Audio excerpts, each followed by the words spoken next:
March 13 നടക്കുന്ന ആറ്റുകാൽ പൊങ്കാല ഉത്സവത്തിന്റെ അവലോകന യോഗം ദേവസ്വം മന്ത്രി വി.എൻ. വാസവൻ അധ്യക്ഷതയിൽ ചേർന്നു. പൊങ്കാലയ്ക്ക് ഗ്രീൻ പ്രോട്ടോകോൾ കൃത്യമായി പാലിക്കണമെന്നും ഫ്ലെക്സ് ബോർഡുകൾ പൂർണ്ണമായി ഒഴിവാക്കണമെന്നും നിർദ്ദേശം.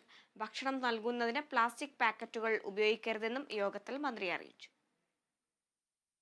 ആറ്റുകാൽ പൊങ്കാലയ്ക്ക് മുന്നോടിയായി മന്ത്രി വി.എൻ. വാസവന്റെ നേതൃത്വത്തിൽ ചേർന്ന അവലോകന യോഗത്തിൽ മുന്നൊരുക്കങ്ങൾ ചർച്ചയായി.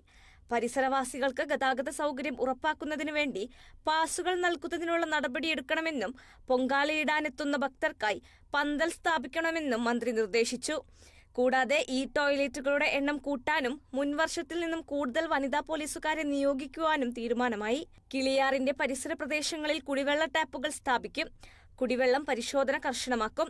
പ്രദേശത്തെ ശുചിത്വം ഉറപ്പാക്കണം. കൂടാതെ ലഹരി ഉപയോഗം തടയുന്നതിനുള്ള നടപടികൾ എക്സൈസും പോലീസും ചേർന്ന് സ്വീകരിക്കണമെന്നും ശുചീകരണ നടപടികൾക്കായി തിരുവനന്തപുരം നഗരസഭയും ശുചിത്വ മിഷനും സഹകരിച്ചു പ്രവർത്തിക്കണമെന്നും വി.എൻ. വാസവൻ നിർദ്ദേശിച്ചു. ആരോഗ്യവകുപ്പ്, food safety commissionerate, legal metrology, KSEB തുടങ്ങിയ വകുപ്പുകൾ പ്രവർത്തനം ഏകോപിപ്പിക്കണം. സന്നദ്ധ സംഘടനകളുടെ ഉൾപ്പെടെയുള്ള ആംബുലൻസ് സേവനങ്ങൾ സജ്ജമാക്കുന്നതിനോടൊപ്പം പരിചയസമ്പന്നരായ ഡോക്ടർമാരും നഴ്സുമാരും ഉൾപ്പെടെയുള്ള എല്ലാ മെഡിക്കൽ സേവനങ്ങളും എല്ലാ പൊങ്കാല പ്രദേശങ്ങളിലും ഉറപ്പാക്കാനും അവലോകന യോഗത്തിൽ തീരുമാനിച്ചു.